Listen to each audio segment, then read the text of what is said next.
welcome to Long's Toys. Today we're taking a look at Deluxe Class Optimus Prime from Transformers Bumblebee Cyberverse Adventures.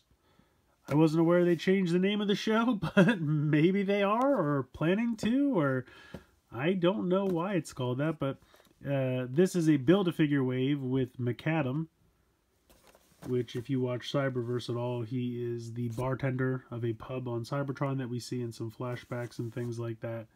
As you can see here, the wave is kind of split in two. The first four are out now: Optimus Prime, Megatron, Shockwave, and Bumblebee. And then later on, Hot Rod, Grimlock, RC, and Thunder Howl. Which, I gotta be honest, I don't know who Thunder Howl is. Originally, I wasn't going to get all of these. I really wanted the Bumblebee. See, real quick, so these are kind of normal deluxe class Transformers for Cyberverse. There's no gimmicks, no weird half transformations. They're just normal deluxe class figures, which is what a lot of us have wanted since the beginning of Cyberverse, but they've been very few and far between. I really did like the figures that came with the Spark Armors. I thought they were the closest thing we were going to get to normal figures. They transformed fairly nicely. The armor was kind of fun. The gimmick was contained to the armor, so it wasn't that big of a deal if you just wanted to play with the little figures. But now they've gone ahead and given us full-on normal deluxe figures, which is great. They come with effect pieces just like Siege, weapons, and then you have this Build-A-Figure for McAdam. So originally I was like, well, I really want the Bumblebee because we haven't had a real normal Bumblebee, what he looks like in the show, and that's what this figure is. I mean, I figured I'd get Optimus because, you know, it's Optimus. I originally wasn't going to get the Megatron and the Soundwave, but when I realized the Build-A-Figure was for all 8 figures, and I really wanted these 4, because these guys don't have a lot of representation in the rest of the line. I mean, Grimlock kind of does, but he hasn't really had a great figure yet. Hot Rod's had very few figures, and they haven't been that great. RC and Thunderhowl, I don't think have had any figures in Cyberverse yet, so it was looking like I was going to end up with like 6 out of 8 of these things, so I thought, alright, I'll just get them. Megatron and Shockwave are probably fine. We'll take a look at them later on. I do have the first 4, so I'll start making my way through these. But you can see that you have to buy all 8 to get the Build-A-Figure of McAdam. Now, I don't believe he transforms at all. I think he's just an action figure. But it's most likely because he probably doesn't even have an alt mode designed on the show. I don't know, maybe that's something we'll see later. But you can see the color scheme here has a little bit of the yellow from the earlier Cyberverse releases, but now there's a decent amount of purple thrown in. Really cool Autobot group shot here on the side. I like that a lot. Not really anything going on the bottom. Cool picture of McAdam there on that side. Top's kind of boring. Back looks kind of fun. Like I said, I don't know if they're actually changing the name of the show to Bumblebee Cyberverse Adventures, or if it's just a packaging thing. But can we start to move away from making Bumblebee the poster boy for Transformers? I mean, I know it used to be Prime, but at least that made a little bit more sense. I don't know. It started with the Bay movies, and I feel like it's been enough time. It's been over 10 years, people. We can start to move away from Bumblebee. In any case, I'm going to go ahead and get Prime here out of the packaging, and we'll take a closer look. Alright, so here is Optimus Prime, and I have to say, it's a pretty cool figure. I like it a lot. Fairly easy transformation, which I don't want to say wasn't expecting, but even easier than I thought, I'll say. But it's still a really cool figure. He's got some open legs back here due to the transformation, but I don't think that's much of a problem. Otherwise, I think the paint looks really good. I like the paint on the windows there. It's silver here on the chest. Head looks pretty good. Fairly simple. He's got a giant faceplate there, but it works. Eyes are painted nicely. A little bit of silver there on the head crest. Nice Autobot symbols on the shoulders. Nice silver stripe here. I like it. I really like him a lot. Articulation-wise, head can move from side to side and tilt back and forth. You got full ball joint there. You have a little bit of movement here in the shoulder, but that's mostly for the transformation. But you do have a ball joint here in the actual shoulder. You have a bicep swivel, 90 degrees in the elbow. You actually have a ball joint there in the wrist, which is a little weird. But I guess they needed it to swivel, but they also wanted it to be able to turn, so they figured a ball joint. Instead of putting 2 joints, just throw a ball joint in there. So I appreciate that. He does have a waist swivel as well, but that's mostly for the transformation. Ball joint in the hip. Then you have a kind of lower thigh swivel right above the knee joint, and then you have a little bit over 90 degrees in the knee. You have a little bit of back and forth in the ankle, but it's really for the transformation. No side to side, but you do have some cool paint there on the toes, which I like. So that's really cool. But yeah, he's a good looking figure. Definitely nicely articulated. No goofy gimmicks, which I love. He does come with a tiny little blaster, which he can hold pretty easily. As I say that, and then I can't put it in his fist. But there you go. He does come with a cool effect piece. You just go ahead and plug that into the center. Very, very cool there. You can also open up his chest. Let me take the gun out. You can open the chest, although the directions don't really say anything about it unless I completely missed it. I'll have to go back and look. But you can open this up. You can see that there's a hinge. Actually, 2 hinges, one on each side. And he's got the Matrix inside. Isn't that cool? You can even put the effect piece in there like he's doing a Matrix blast. Or he just have horrible indigestion. Rah! I don't know. But it looks cool. I think it's really nicely painted, and I appreciate that. And it's a little gimmick that they put in it that they absolutely didn't have to. You know, nothing of the transformation is contingent on those hinges being there, so I appreciate that. And I do like the effect piece, and I think it looks good in the gun. I'm going to try to... I don't know why. I feel like earlier I had no trouble. There we go. I guess it's just lining it up. I'm not super great at posing figures, but... he's cool. I dig him. I like him a lot. Also, I guess real quick, I should show you the part of the arm. This is for the Build-A-Figure piece. It's literally just this forearm and hand. The hand can swivel, so he's going to have hand swivel. And then he's going to have a ball joint there in the elbow. So there you go. There is your Build-A-Figure forearm and hand. So get ready for that guy. But yeah, let's go ahead. Let's get going into Optimus's transformation here. Alright, so real quick before we get into the transformation, I went back and checked the directions again. They don't say anything about the chest opening, but it is on the back of the box, so I guess they figured you'd just figure it out. I don't know. In any case, we'll go ahead, we'll start. You can rotate those fists into the forearms just like that. Very simple. The whole head piece is kind of on like a platform in there, and that's all just going to rotate down into the chest, like so. And then this is going to flip up and cover that. Boom, there you go. You're going to rotate the waist around 180 degrees until you'll see that this back piece is now kind of flush with the grill of the truck.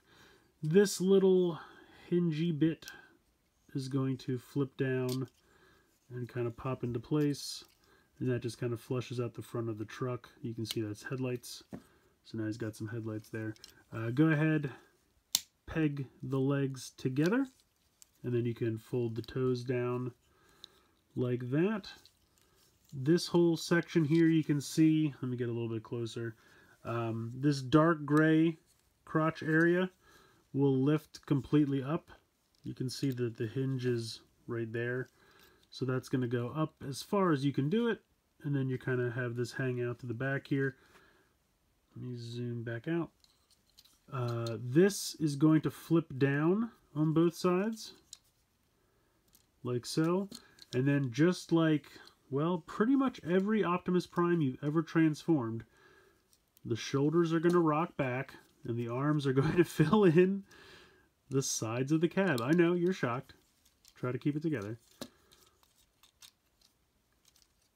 So this is going to pop in here. Now, as you're doing this, you're going to see that there are some red tabs right there and there.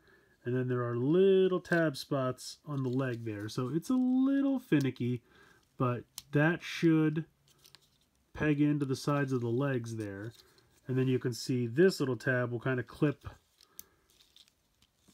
on the silver parts that kind of extend off the legs. And I'm not doing it great. It's a little bit more difficult than you would think. But you just kind of get that lined up, and then it all holds together, assuming you're doing it correctly, which I may not be. But then these pieces, you can see there's a big tab slot and a big tab right there, so this is going to pop around and peg in here like this.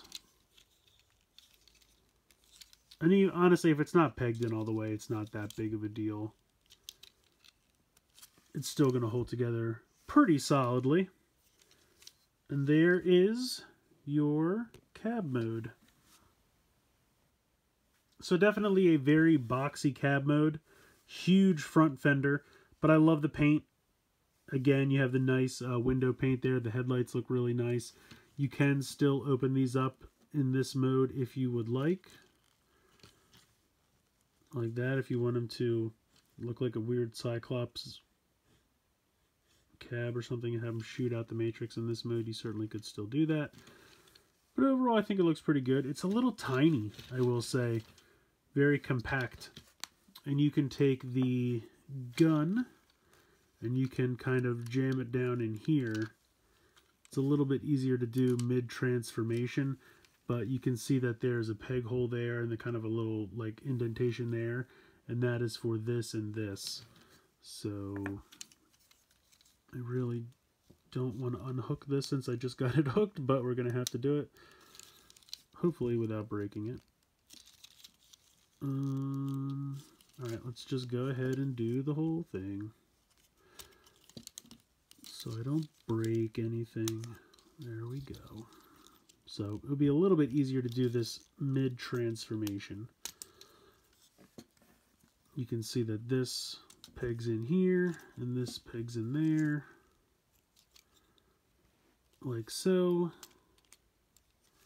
And then close this all back up.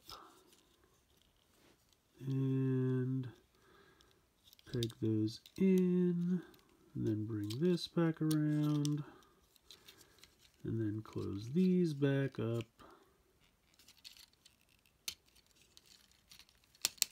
There we go. There we go.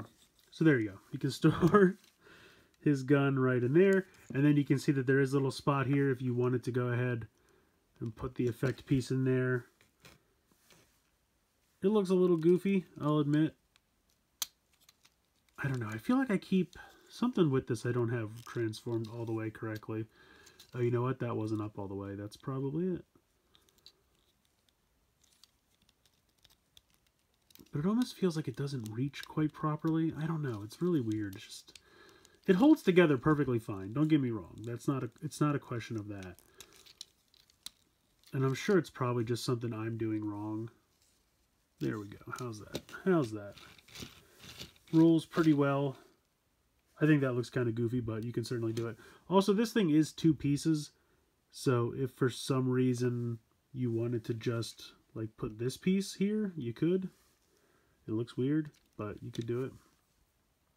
Also, if you wanted to put just this piece coming out of the gun, you could do that as well. When you go to put this back together, you kind of have to rotate everything around until you figure out where it lines up. But easy enough to do. But yeah, it's a very compact, tiny truck mode, but I do appreciate that it has somewhere to store the weapon. And once you get everything lined up, it works really well. I just, for whatever reason, I have trouble getting the legs into the absolute right angle so that they peg in, and then this clips onto that. But once you get it, it's nice and solid. It's just a question of fiddling with it a tiny degree until you get all that to line up. But you're left with a pretty tiny, compact, cool-looking little cab. I actually really like this figure a lot, even more than I thought I was going to. It is nice to have these normal deluxe figures for these Cyberverse designs, because I've really been enjoying the show a lot. The toys have been very hit or miss for me. Most of the gimmick figures I've pretty much just completely shied away from. I have enjoyed some of the Spark Armor figures, so I thought they were a lot of fun. But it's nice to get these regular deluxes because it gives us a way to enjoy these designs in a normal gimmick-free way, which is what I really appreciate. I do think it's kind of funny, though, when I pan out here, to just see how much smaller he is than the box he comes in. The figures are really not huge, I will say, but I don't think that should detract from their value. I mean, yes, these are normal deluxe prices, so they're $20 a piece, which may seem like a lot, but I feel like they might be a little bit smaller, but a lot of love was put into them design-wise, accessory-wise, paint application-wise, and of course the Build-A-Figure pieces that get thrown into the mix. So You might think to yourself, I don't really think this is worth $20, but I think at the end of the day, you get a nice solid figure, looks great, good articulation, fun transformation, and you get to build a figure piece to keep you buying the rest of the line. So they know what they're doing. I guess good on you, Hasbro, for tricking me into buying more figures I didn't think I was going to buy. Usually what happens. Any case, that's going to do it for this video. Please like, share, subscribe. Hope you enjoyed the video. And as always, thank you so much for watching.